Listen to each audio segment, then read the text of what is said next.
رجب المرجب بیج بونے کا موسم ہے تو دل کے نرمی کے ساتھ ہی بیج بو, کیونکہ یہ زمین ہے تمہاری, اور زمین نرم نہ ہو تو کتنی بھی نیکیاں کرو کیا فائدے کی. دل سخت ہے, گناہوں سے لبریز ہے, اور دل کو نرم کرنے کا علاج دو چیزیں بتائی گئی, کریں گے انشاءاللہ. دو چیزیں بڑی آسان ہیں. اگر دل کو نرم کرنا ہے تو دو چیزیں فرمائی گئی, کثرت سے قرآن پاک کی تلاوت کرو یا کثرت سے میرے نبی پر درود پاک پڑھا کرو. دو چیزیں کر کے دیکھو تمہارا دل نرم ہو جائے گا. اور بھی دوسرے علاج بھی میرے آقا نے فرمایا. ایک صحابی آئے تھے, انہوں نے عرض کیا, یا رسول اللہ صلی اللہ علیہ وسلم, لوگ آپ کے پیچھے نماز پڑھتے ہیں تو زاروں قطار رونے لگتے ہیں, جب آپ دعا کرتے ہیں تو وہ داڑے مار کر کے روتے ہیں, میں کبھی رو نہیں پاتا, میرا رونا نہیں آتا, میں بھی قرآن سنتا ہوں, میں بھی آپ کے پیچھے نماز پڑھتا ہوں. تو حضور پاک صلی اللہ علیہ وسلم نے فرمایا, تمہارا دل سخت ہو گیا ہے, تمہارا دل سخت ہو گیا ہے. انہوں نے کہا کیا کروں, علاج کیا ہے اس کا؟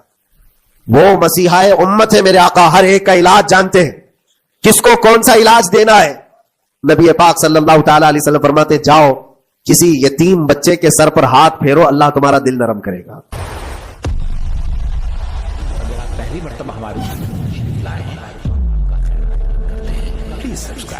برادران ملت اسلامی, السلام علیکم ورحمۃ اللہ وبرکاتہ.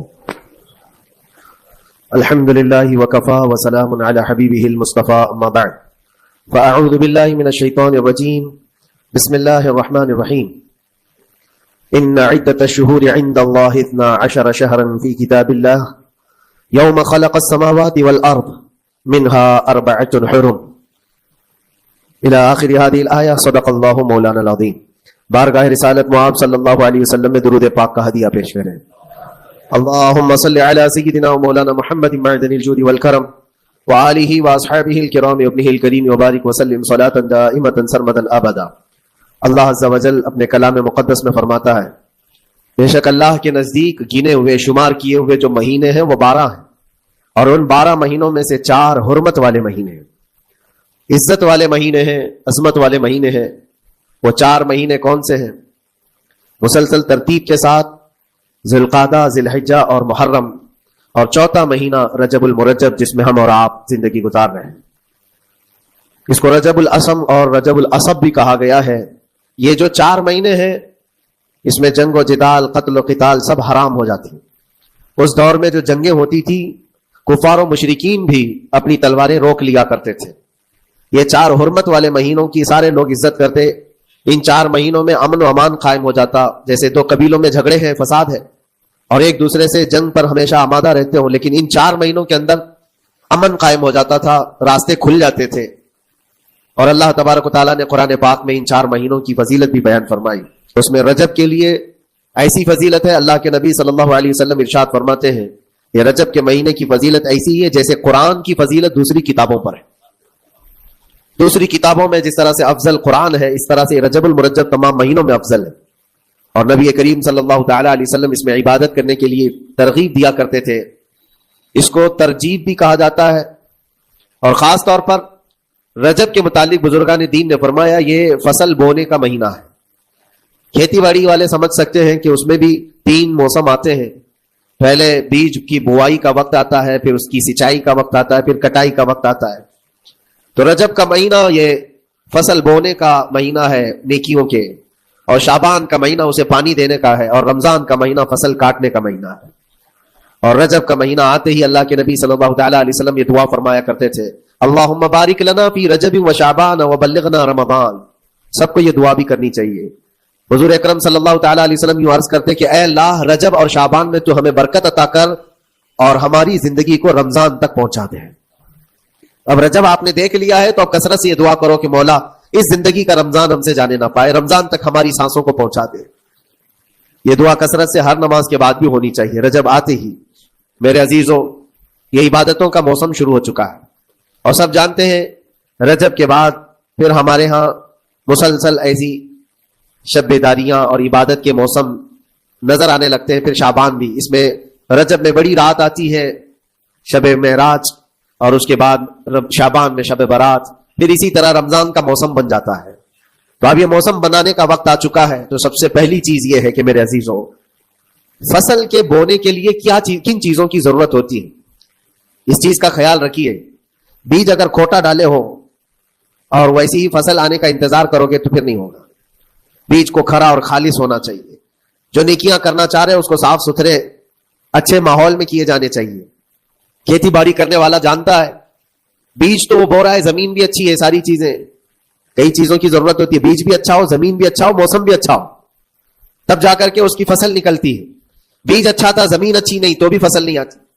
بیج بھی اچھا ہے, زمین بھی اچھا ہے, موسم صحیح نہیں ہے, تب بھی فصل نہیں آتی. ابھی آپ کے پاس 3 چیزوں کا ہونا ضروری ہے, بیج اور زمین اور موسم. بیج جو ہے یہ نیکیاں ہیں, اور زمین تمہارا دل ہے, اس کو اتنا ہی پاک ہونا ضروری ہے. اور موسم یہ رجب کا ہے, اس میں تو کوئی شک نہیں ہے کہ عبادتوں کا موسم ہے, فصل کی اچھے لانے کا موسم ہے. لیکن سب سے پہلی چیز اب ہمیں ضرورت ہوتی ہے کہ ہم کیا بیج بو رہے ہیں. شیخ سعدی رحمت اللہ تعالی علیہ فرمایا کرتے کہ زمین میں ادرک بو کر کے گنا آنے کی امید تو نہیں کر سکتے. جو بویا ہے وہی اسی کی فصل آئے گی.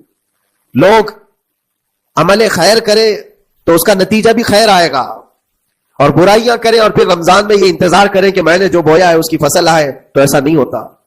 بہت سارے لوگوں کا وہ شک بھی میں دور کرنا چاہتا ہوں کہ رمضان المبارکہ میں فضیلتوں کو آپ سنتے آئے ہیں, رمضان ایسا مہینہ ویسا مہینہ, اتنی برکتوں والا, اتنی رحمتوں والا, لیکن بہت سارے لوگوں کے حالات چونکہ تو ہی رہتے رمضان میں ویسی ہی ہے, وہ لوگ کچھ بھی نہیں بدلے. تو اس میں رمضان کا قصور ہے کہ اس مہمان کا قصور ہے, اس انسان کا قصور ہے؟ وجہ یہ ہے کہ رمضان المبارکہ یقیناً اتنی برکتوں اور رحمتوں اور سعادتوں لے کر کے تو آتا ہے, لیکن تمہیں 2 مہینے پہلے سے کہا گیا تھا کہ فصل کے لیے تیاری کرو. تم نے بیج نہ بوئے, اپنی زمین کو صحیح کیا ہی نہیں. پھر رمضان میں جو بارش ہو رہی ہے اس کا فائدہ کیا ہے؟ روڈ پر 10 سال بھی بارش برسے وہاں پر کوئی فصل نہیں آئے گی, کیونکہ وہ زمین سخت ہے اور بیج بونے کے قابل بھی نہیں ہے. رمضان المبارکہ میں رحمتوں کی جھماجھم بارش تو ہوتی ہے, لیکن دل اگر سخت ہے گناہوں سے تو اس بارش کا کیا اثر ہوگا اس پر؟ اسی لیے دلوں کی نرمی یہاں سے شروع کریں, رجب المرجب سے. اس کی راتوں میں اللہ رب العزت کو پکارے, مناجات کرے, عبادتوں کے لیے کچھ دن تو خاص کر لیں. بہت دنیا میں ہم نے اپنے آپ کو ملوث کر رکھا ہے, کچھ راتیں اللہ رب العزت کی عبادت میں تو لگائیں. اللہ کے نبی صلی اللہ تعالی علیہ وسلم کی ایک حدیث ہے, جامع الاصول سے نقل کی ہوئی, رجب المرجب کے پہلے جمعے جو ہم لوگ ابھی گزر چکے, ابھی یعنی وہ رات تو گزر چکی, کل کی جو گزری ہوئی رات ہے رجب کی, یہ پہلی جمعہ کی شب تھی. اس کے متعلق روایت ہے کہ 12 رکعتیں جو مغرب کے بعد سے لے کر عشاء کے درمیان پڑھتا ہے, اللہ کریم اس کے تمام گناہوں کو معاف کرتا ہے, اور اس سال اس کو پورے طور پر ناگہانی آفات سے محفوظ رکھتا ہے, اور شیطان کے اس پر قابو پانے سے بھی اس کو اللہ محفوظ رکھتا ہے. تو یہ تھی تیاریاں, یہ ساری چیزیں ابھی سے تیاریاں ہونی چاہیے. رجب کے 3 دن آتے ہیں, یہ جو تاریخیں آتی ہیں اس میں روزے رکھو, اس کی بھی بڑی فضیلت ہے کہ تم تیاریاں ابھی سے شروع کر دو, کہ رمضان المبارکہ میں اچھی فصل دیکھ سکے, ہمارے جسم کے اندر بدلاؤ آ سکے, ہمارے دل کے اندر انقلاب آ سکے. اور تیاری یہاں سے نہ کر کے صرف رمضان میں ہی امید لگائے بیٹھتا ہے. تو میرے عزیزوں, کچھ تو صفائی کی ضرورت ہوتی ہے. آپ نے اگر زمین خریدی کھیتی باڑی کی غرض سے اور گئے, وہاں جاتے ہی آپ نے سوچا کہ اس میں فصل آ جانی چاہیے, تو کسانوں سے پوچھو تو بتائیں گے آپ کو نہیں, زمین کو پہلے صاف کرنا پڑتا ہے.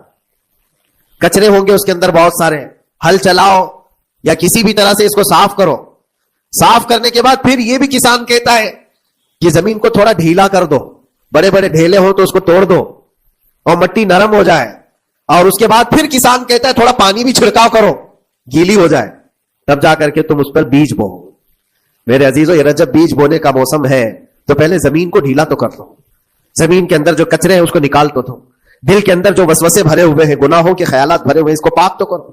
اس کو پاک کرنے کے لیے اللہ کریم کی بارگاہ میں آ کر گڑ گڑاؤ. تمہارا ایک آنسو تمہارے تمام گناہوں کو اور اللہ کی غضب کو ٹھنڈا کر دیتا ہے. ہاں, ایک آنسو کا قطرہ تمہارے لیے اللہ کریم ہے, موتی سمجھ کے شان کریمی نے چن لیے قطرے جو گرے تھے عرق انفعال کے. امام غزالی رحمت اللہ تعالی علیہ نے لکھا ہے کہ آج اللہ تبارک و تعالیٰ کی رحمت کو اپنی طرف مائل کرنے کے لیے اگر تم کچھ کر سکتے ہو تو بس یہ ہے کہ دنیا رونے اور گڑ گڑانے سے نہیں مانتی, لیکن مولا کریم بندے کے ایک مرتبہ سجدہ کر کے اسے پکارنے سے فوراً قبول کرتا. موسیٰ علیہ الصلوۃ والتسلیم اللہ تعالیٰ سے پوچھتے ہیں, مولا جب تیرے بندے تجھے پکارتے ہیں تو اس میں نیک لوگ بھی ہوتے ہیں اور گنہگار بھی ہوتے ہیں, تو کیا تو سب کی پکار کا جواب دیتا ہے؟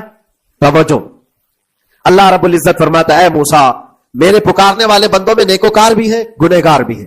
ہاں, نیک بندہ جب مجھے پکارتا ہے یا ربی, تو میں جواب میں کہتا ہوں لبیک یا عبدی, اے میرے بندے میں حاضر ہوں, بتا تیری کیا حاجت ہے. پھر موسیٰ علیہ السلام پوچھتے ہیں کہ مولا یہ تو نیک بندہ جب پکارتا ہے تو تو کہتا ہے لبیک یا عبدی, اور جب گنہگار پکارتا ہے تب کیا کہتا ہے؟ رب تعالیٰ فرماتا ہے جب میرا گنہگار بندہ مجھے پکارتا ہے یا ربی، تو میں اس کے جواب میں 70 بار لبیک یا عبدی کہتا ہوں. ایک بار پکارے 70 بار جواب. ایسا کیوں ہے؟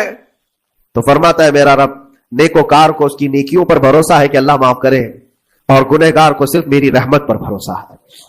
اس کے پاس ہے کچھ نہیں، اس کے آس پاس وہ نظر ڈالتا ہے میں نے کوئی ایسی نیکی رکھی نہیں ہے، صرف اللہ رب العزت کی رحمت ہے جو مجھے معاف کر سکتی ہے. وہ مجھ پر یقین کر کے پکارتا ہے، اس لیے اس کے سوال کا میں بار بار جواب دیتا ہوں. عزیزان گرامی وقار، اقبال نے سچ ہی کہا تھا ہم تو مائل بکرم ہے کوئی سائل ہی نہیں. یہ رب تبارک و تعالیٰ کی طرف سے ہے کہ اللہ تبارک و تعالیٰ کرم پر کرم کرنے کے لیے موقع عنایت کرتا ہے. یہاں بندے کو آنے کا موقع ہی نہیں ہے، بندہ آنا نہیں چاہتا ہے. اس سے پہلے کہ تمہارے ساری چیزیں بند ہو جائیں، دروازے ختم ہو جائیں، اللہ رب العزت کی بارگاہ میں آؤ اور اسے پکارو. یقیناً یہ تمام چیزیں تمہاری زندگی میں انقلاب لاتی ہیں، بہت بڑی تبدیلی لاتی ہیں. عزیزان گرامی، پھر میں یہ عرض کرتا ہوں کہ رجب کے اس مہینے میں دل کو نرم کرنا بہت ضروری ہے. دلوں کی سختیاں آج گناہوں کی طرف مائل کرتی ہیں. ہمارا دل سخت ہے یا نرم ہے، اس کو پہچاننے کے کئی تھرمامیٹر دیے گئے ہمارے پاس. چیک کرو ہمارا دل کس پوزیشن میں ہے آج. امام غزالی فرماتے ہیں 3 علامتیں ایسی ہیں جس سے پتہ چل جاتا ہے انسان کا دل سخت ہے یا نرم ہے، بیمار ہے یا صحت یاب ہے. یہ ڈاکٹر لوگ اسکیننگ سے یا سونوگرافی سے نہیں بتا سکتے کہ تمہارے دل کی یہ کیفیت. کیسے اس کو اہل بصیرت سمجھ سکتے؟ فرماتے ہیں کہ اگر مسجد میں زیادہ دیر تک بیٹھ نہیں پاتا تو سمجھ لو اس کا دل بیمار ہے، اس کا دل سخت ہو چکا ہے، اس کو مسجد میں بیٹھنے نہیں دیتا. یہی دل ٹیلی ویژن کے سامنے 3 گھنٹے بیٹھے، اس کو کچھ بھی اکتاہٹ نہیں آتی. موبائل پر گیم کھیلتا رہتا ہے، 4 گھنٹے گزر گئے کہ 5 گھنٹے گزر گئے اسے پتہ ہی نہیں. آج ایک سروے کے مطابق ہر انسان جو موبائل چلاتا ہے اس میں 18 گھنٹے وہ بزی ہے دن کے. کئی جگہوں پر ایسے حالات آئے 18 گھنٹے دن میں ہوتے ہی ہے 24 گھنٹے، جس میں 6 گھنٹے اگر آرام کے نکالے تو باقی پورے 18 گھنٹے کیسے انسان بزی رہ سکتا ہے؟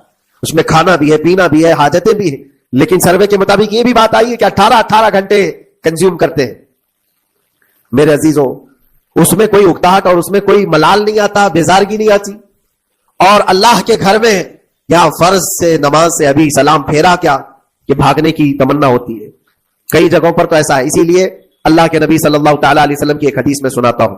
ارشاد فرماتے 2 چیزیں کسی منافق کے اندر جمع نہیں ہو سکتی.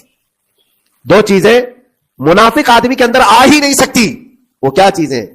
حضور پاک صلی اللہ تعالی علیہ وسلم فرماتے اچھے اخلاق منافق کے اندر نہیں آتے، اور اللہ کی اور اس کے رسول کی ہر بات پر یقین یہ منافق کے اندر نہیں آ سکتے. اور منافق کی یہ علامتیں بتاتے بتاتے میرے نبی نے فرمایا دیکھنا کہ مسجد میں منافق سب سے اخیر میں آئے گا اور سب سے جلدی بھاگے گا. اس کا دل نہیں لگتا، دل سخت ہو چکا ہے. اور بازار میں سب سے پہلے جائے گا اور سب سے لاسٹ میں نکلے گا. بازار اس کے دل لگنے کی جگہ ہے، اس کے وہاں پر تفریح کی جگہ ہے. اور مومن کی علامت یہ فرمایا کہ مومن مسجد میں جلدی آتا ہے اور دیر سے جاتا ہے، اس کا دل لگا رہتا ہے. اور مومن بازار میں لوگوں کے شروعات میں نہیں، اپنی ضرورت کے مطابق گیا اور نکل آیا. اور فرماتے ہیں میرے آقا صلی اللہ علیہ وسلم روئے زمین پر سب سے اچھی جگہوں میں سے کوئی جگہ ہے تو اللہ کا گھر ہے، مسجد ہے. اور سب سے بری جگہوں کے متعلق فرمایا بازار ہے. اب یہاں پر دلوں کے متعلق میں عرض کر رہا ہوں کہ کس کا دل کس پوزیشن میں ہے، اسے آج خود آزما لینا چاہیے. دوسری علامت امام غزالی فرماتے ہیں قرآن پاک کھولے گا وہ صفحہ 2 صفحہ سے زیادہ پڑھ نہیں پائے گا، بند کرنے کا دل کرے گا. یہ تو چھوڑو اٹھانے کے بعد پڑھنے نہ پڑھنے کی بات ہے، کچھ تو چھونا بھی نہیں چاہتے، اٹھاتے ہی نہیں. سال پورا ہو گیا تو قرآن پکڑتے نہیں، تو پھر دل کی کیفیت کیا ہو چکی ہوگی؟ دل کیسا مریض ہوگا؟ بعض لوگ ہم سے یہ کہتے بھی تھے کہ حضرت پڑھنا تو آتا نہیں، کیا کریں گے قرآن کا؟ کہا اٹھانا تو آتا ہے. میں نے ان سے پوچھا قرآن اٹھانا تو آتا ہے، جب قسم کھانے کی بات ہوتی ہے تو کیسے قرآن اٹھا لیتے ہو، سر پہ رکھ لیتے ہو؟ اسی طرح سے قرآن کو ہی اٹھا کر کے سینے سے لگا کر اللہ کی بارگاہ میں دعا کرو کہ مولا میرے دل کے دروازے کھول دے. اور قرآن کوئی سخت چیز نہیں ہے، اللہ وعدہ فرما رہا ہے ہم نے قرآن یاد کرنے کے لیے آسان بنایا ہے. کوئی یاد کرنے والا؟ وہ خود قرآن تمہارے دل میں اتر جائے گا. کوشش کرو. دل کی بیماری کی 2 علامتیں میں نے بتایا. اگر بیمار دل ہے تو زیادہ یہاں بیٹھ نہیں سکتا اور زیادہ دیر قرآن پڑھ نہیں پاتا. تیسری بات فرماتے ہیں کہ تیسری علامت یہ ہے کہ ہمارا دل اگر سخت ہو چکا ہے تو جیب میں پیسے ہوں گے لیکن کوئی مانگ رہا ہوگا اللہ کے نام پر، دینے کی طبیعت نہیں کہیں، دینے کی طبیعت نہیں کرتی. اور یہ چیز ہاتھ اٹھانے کو تمہارا دل نہیں کرتا تو سمجھ جاؤ کہ دل بیمار ہے. اور دل کی بیماری لے کر کے اگر کوئی رجب میں سوچتا ہے کہ میں بیج بوؤں گا تو کیا فائدے کا؟ زمین سخت ہے، زمین سخت ہے، اور اس پر بارش بھی ہوگی تو کچھ فرق نہیں پڑتا، فصل نہیں آئے گی. دل کو نرم کرو.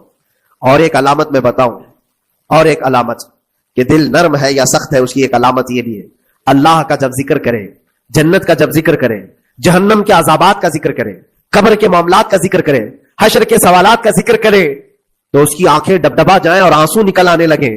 قرآن کی آیتیں سن کر کے اس کا دل ہلنے لگے اور آنسو آ گئے، تو سمجھ جاؤ کہ اس کا دل نرم ہے. ابھی اس کا دل بیمار نہیں ہوا، ابھی اس کا دل بیمار نہیں ہوا. لیکن یہاں تو پوزیشن الگ ہے، سچویشن الگ ہے. ہم تو پتہ نہیں کن کن چیزوں میں رو لیتے ہیں، لیکن اللہ کا کلام سنتے ہوئے کسی کے کان پر جوں بھی نہیں رینگتی. لوگ تو گانوں پر تھرکنے والے اور نغموں پر اچھل کود کرنے والے وجد کی بات کرتے ہیں، لیکن اللہ کا کلام پڑھنے پر کوئی کسی کو وجد کیوں نہیں آتا؟ یہ ایمان کی علامت ہے. قرآن میں اللہ نے فرمایا اذا تلیت علیہم آیاتہ زادتہم ایمانا، جب اللہ کی آیتیں ان پر تلاوت کی جاتی ہے مومنین پر، ان کا ایمان بڑھ جاتا ہے. کیا آپ امام کے پیچھے قرات سن کر کے اپنے دل میں ہلچل محسوس کرتے ہیں؟ سننے کی طبیعت کرتی ہے. بلکہ ادھر نماز پڑھ کر کے جانے کے بعد آدھے گھنٹے کے بعد پوچھے آج پہلی رکعت میں کیا پڑھا تھا، دوسری رکعت میں کیا پڑھا، آپ کو پتہ ہی نہیں رہتا. یاد ہی نہیں امام صاحب کیا پڑھ رہے تھے، میں تو دکان کا حساب کتاب کر رہا تھا، کیا خبر ہے کہ انہوں نے کیا پڑھا. تو قرآن کو توجہ سے پڑھے ہوتے تو تمہارے دل میں بھی وہ باتیں اثر کر رہی ہوتی. میرے عزیزوں، کتنے ایسے لوگ ہیں جو صرف اور صرف قرآن پاک کی تلاوت کی وجہ سے دلوں کو نرم کر دیا گیا ہے. میں اسی بات پر آج فوکس کر کے ختم کر دوں گا. رجب المرجب بیج بونے کا موسم ہے، تو دل کے نرمی کے ساتھ ہی بیج بو، کیونکہ یہ زمین ہے تمہاری، اور زمین نرم نہ ہو تو کتنی بھی نیکیاں کرو کیا فائدے کی. دل سخت ہے، گناہوں سے لبریز ہے، اور دل کو نرم کرنے کا علاج دو چیزیں بتائی گئی، کریں گے انشاءاللہ. دو چیزیں بڑی آسان ہیں. اگر دل کو نرم کرنا ہے تو دو چیزیں فرمائی گئی، کثرت سے قرآن پاک کی تلاوت کرو یا کثرت سے میرے نبی پر درود پاک پڑھا کرو. دو چیزیں کر کے دیکھو، تمہارا دل نرم ہو جائے گا. اور بھی دوسری علامت، دوسرے علاج بھی میرے آقا نے فرمایا. ایک صحابی آئے تھے، انہوں نے عرض کیا یا رسول اللہ صلی اللہ علیہ وسلم، لوگ آپ کے پیچھے نماز پڑھتے ہیں تو زارو قطار رونے لگتے ہیں، جب آپ دعا کرتے ہیں تو وہ دھاڑے مار کر کے روتے ہیں. میں کبھی رو نہیں پاتا، میرا رونا نہیں آتا، میں بھی قرآن سنتا ہوں، میں بھی آپ کے پیچھے نماز پڑھتا ہوں. تو حضور پاک صلی اللہ علیہ وسلم نے فرمایا تمہارا دل سخت ہو گیا ہے، تمہارا دل سخت ہو گیا ہے. انہوں نے کہا کیا کروں، علاج کیا ہے اس کا؟ وہ مسیحا امت ہے میرے آقا، ہر ایک کا علاج جانتے ہیں، کس کو کون سا علاج دینا ہے. نبی پاک صلی اللہ تعالی علیہ وسلم فرماتے جاؤ کسی یتیم بچے کے سر پر ہاتھ پھیرو، اللہ تمہارا دل نرم کرے گا. ان کے لیے وہ علاج رکھا گیا تھا. جس کو جیسا علاج بتایا میرے آقا صلی اللہ علیہ وسلم نے، کسی یتیم کے سر پر ہاتھ پھیرو دل نرم ہوگا. لیکن دل کے نرم ہونے کے علاج اللہ کے نبی صلی اللہ علیہ وسلم کے شفا خانے میں ہے. ہاتھ سے آپ کثرت سے درود پاک پڑھو، پھر دیکھو آپ کے دل کے اندر انقلاب آتا ہے یا نہیں آتا.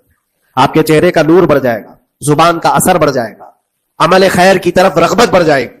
کثرت سے جب بندہ حضور پاک صلی اللہ علیہ وسلم پر درود پڑھتا ہے، اس کی زبان سے جھوٹ نکل جاتا ہے، گالی اس کی زبان پر نہیں آ پاتی ہے، کیونکہ وہ پاک کرتا چلا جاتا ہے اپنی زبان کو اللہ کے نبی کا نام لے کر کے. میرے عزیزو، اس میں دقت کیا ہے درود پاک کثرت سے پڑھنے میں؟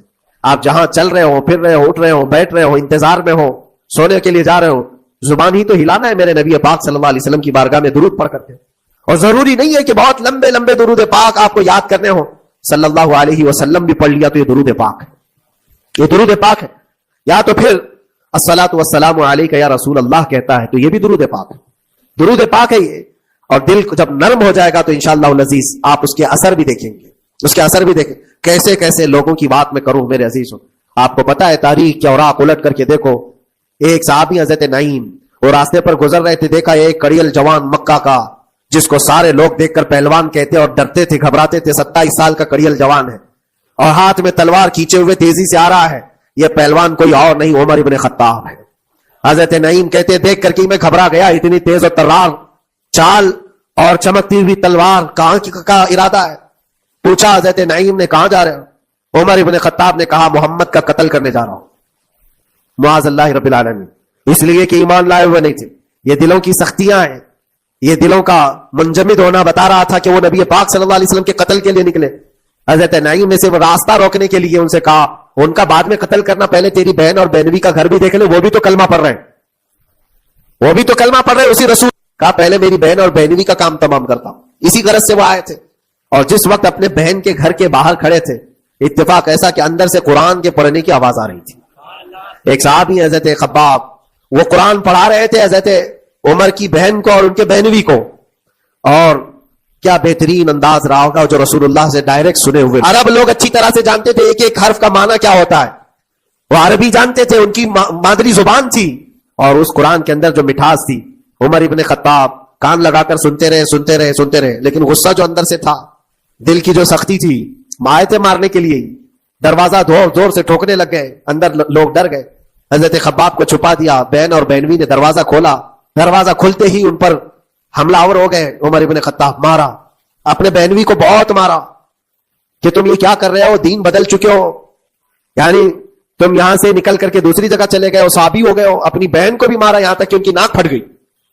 جب لہو لہان ہو گئے تو عمر ابن خطاب نے دیکھا کہ میں اپنی بہن اور اپنی بھائی کو مار رہا ہوں. پھر تھوڑی دیر کے لیے دل میں رحم آیا. اور دل میں رحم آیا کس چیز کا، کس چیز کی وجہ سے نرم ہوا دل میرے عزیزوں؟ بھائی اپنے بہنوی کی اور اپنی بہن کی پٹائی کو دیکھ کر کے نہیں، ان کو دیکھا تھوڑی دیر کے بعد اور کہا چلو چھوڑو جانے دو، جو ہوا سو ہوا، لیکن جو تم لوگ پڑھ رہے تھے میرے آنے کے وقت مجھے دوبارہ پھر سے سنا دو. وہ کیا کلام تھا، وہ کون سا کلام تھا؟ اتنا سننا تھا کہ بہن نے محسوس کر لیا کہ دل کی نرمی کا دروازہ کھل چکا ہے. یہ قرآن ہے جس نے دلوں کے دروازے کھولے ہیں، مکہ والوں کے قرآن ہے. دل کی نرمی کی طرف دروازہ کھل چکا ہے. تو عمر ابن خطاب سے کہا کہ تم غسل کر لو، تم پاک ہو جاؤ، ہم قرآن تمہیں سناتے ہیں. اور انہیں پاک کیا گیا. تو حضرت خباب جلدی سے باہر آئے، کہا میں سناتا ہوں. حضرت عمر کو جب یہ آیتیں سنائی گئی، جھوم کر کے سننے لگے. قرآن کی وہ آیتیں 16 یا 17 آیتیں ہی سن پائے تھے کہ ان کے جسم کے اندر راش آتاری ہوا، کپ کپی آئی. کہا کہ چلو محمد کے پاس صلی اللہ تعالی علیہ وسلم، مجھے لے کر کے چلو، میں ان سے بات کرنا چاہتا ہوں. میرے عزیزو، بھائی اور بہنوی اور بہن لے کر کے چلے. اور اس وقت حالات سخت تھے مکہ کے. حضور پاک صلی اللہ تعالی علیہ وسلم کے پاس 39 صحابہ تھے جو ایمان لائے ہوئے، اور پہرے داری میں امیر حمزہ کھڑے رہتے تھے کہ کوئی آئے گا تو میں اس کی برابر خبرگیری کروں گا. عمر ابن خطاب کو تلوار لٹکاتے ہوئے آتے دیکھا تو صحابہ گھبرا گئے. مکہ کا بڑا پہلوان ہے، اس کو بھڑکا کر کے لوگوں نے بھیج دیا ہوگا، اب کیا ہوگا، یہ پٹائی بہت بری طرح سے سب کی کرے گا، غریب صحابہ ہے، اور حضور پر ہاتھ نہ اٹھا دے. سب ڈرنے لگے. حضور پاک صلی اللہ علیہ وسلم سے آ کر کہنے لگے کہ یا رسول اللہ صلی اللہ علیہ وسلم، عمر آ رہا ہے اور ہاتھ میں تلوار ہے. اللہ کے نبی صلی اللہ علیہ وسلم نے فرمایا وہ میری گردن نہیں، اپنی گردن دینے آ رہا ہے. وہ میری گردن لینے نہیں، اپنی گردن دینے آ رہا ہے. وہ مخبر صادق صلی اللہ علیہ وسلم جانتے ہیں کون میرا غلام ہے اور کون منافق ہے. عمر ابن خطاب آئے تو حضور نے فرمایا راستہ دے دو. آتے ہی انہوں نے تلوار زمین پر پھینک دی. چہرے جمالے جہاں آرا کو دیکھا. حضور پاک صلی اللہ تعالی علیہ وسلم سے پوچھا، پھر وہ آیتیں سنائے. اب سوچو میرے عزیزو، صحابی سے سننا، یہاں تو ہم قاری قرآن سے سنتے ہیں قرآن کی آیتیں 1400 سال کے بعد، آج بھی قرآن کا وہ اثر لگتا ہے دل کے اوپر. یہ ان سے جو 1400 سال کے بعد جس قاری قرآن سے سنا، وہ تو صحابہ سے سنے تھے، اور صحابہ سے بڑھ کر کے اللہ کے نبی سے جو قرآن سنا ہو